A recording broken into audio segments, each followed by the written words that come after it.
Ce communiqué du ministre porte-parole du gouvernement, c'est avec regret que le gouvernement a découvert il y a de cela 2 semaines une interview du chef d'Al-Qaïda au Maghreb islamique AQMIQ sur les antennes de France 24 du groupe France Média Monde. Sans contester la liberté des choix éditoriaux de la chaîne, le gouvernement s'interroge cependant sur l'éthique qui gouverne la pratique professionnelle du journalisme sur France 24. Le gouvernement se désole de voir que le chef d'une organisation terroriste comme AQMI est reconnu comme tel par l'ensemble de la communauté internationale, puisse bénéficier des largesses éditoriales de France 24 pour s'exprimer longuement sur les antennes de la chaîne. Cette organisation, est-il besoin de le rappeler, adepte d'un terrorisme djihadiste, est l'auteur de crimes odieux qui choquent la conscience humaine et qui ont fait des milliers de victimes à travers le monde. Dans la bande sahélo-saharienne et singulièrement au Burkina Faso, la violence aveugle et la barbarie terroriste contre les paisibles populations est principalement alimentée par cette organisation qui nourrit des desseins funestes pour notre pays et notre peuple que le gouvernement a la responsabilité de protéger.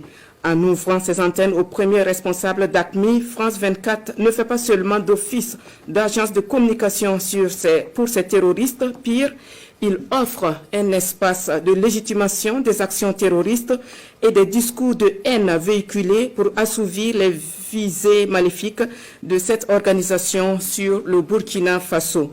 Le gouvernement a donc décidé en toute responsabilité et au nom de l'intérêt supérieur de la nation de la suspension sine die de la diffusion des programmes de France 24 sur l'ensemble du territoire national.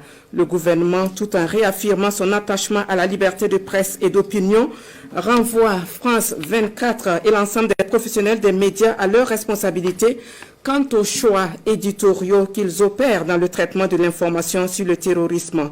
Dans le noble combat engagé pour libérer notre pays de la barbarie des ordres terroristes et des bandits armés, il prévient qu'il demeurera intransigeant dans la défense des intérêts vitaux de notre peuple contre tous ceux qui joueraient les mégaphones dans l'amplification des actions terroristes et des discours de haine et de division véhiculés par ces groupes armés. Et c'est signé le porte-parole du gouvernement Rim Talba Jean-Emmanuel Ouedraogo. Voilà qui nous amène au premier titre de ce 13h. Vous l'aurez compris, le gouvernement burkinabé a ordonné la suspension des programmes de France 24 sur toute l'étendue du territoire national. Une de nos équipes a rencontré le ministre porte-parole du gouvernement pour de plus amples informations. Suivant, c'est un reportage de Franck Ouedraogo et Ahadi Sandamba. Du bleu à l'antenne.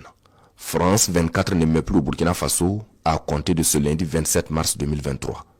Dans un communiqué rendu public ce matin, le gouvernement burkinabé ordonne la coupure des programmes de la chaîne française. Ce média avait ouvert ses antennes à Abou Obeida Youssef Al-Annabi, le chef d'Al-Qaïda au Maghreb islamique AQMI, reconnu par l'ensemble de la communauté internationale comme l'un des groupes terroristes qui sèment la terreur au Burkina Faso depuis 2015.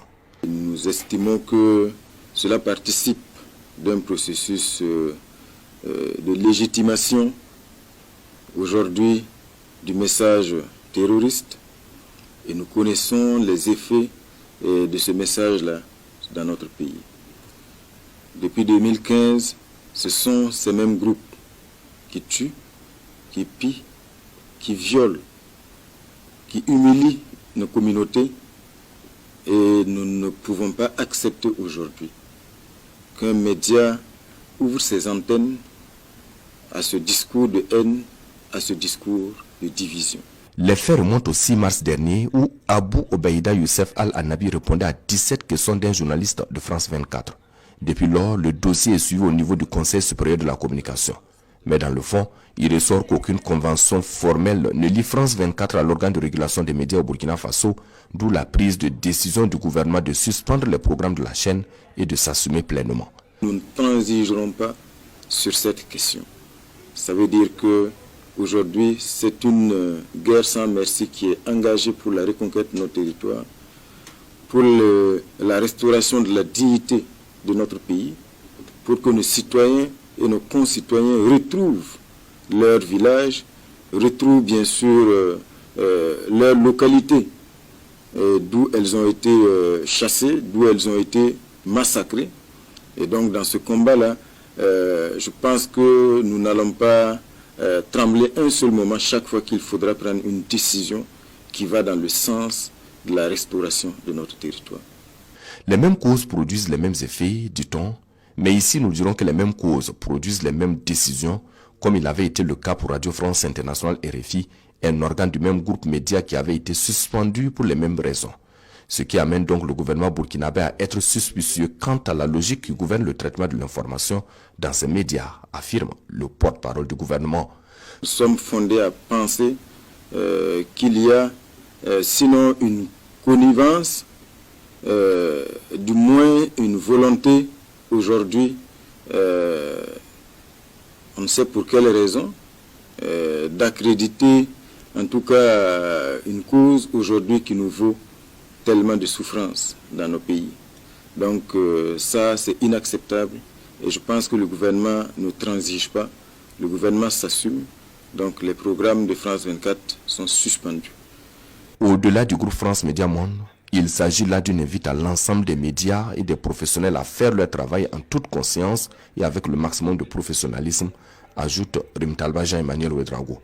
Au niveau du Conseil supérieur de la communication, il convient de songer à l'harmonisation des textes en vue de jouer pleinement son rôle d'autorité de régulation des médias.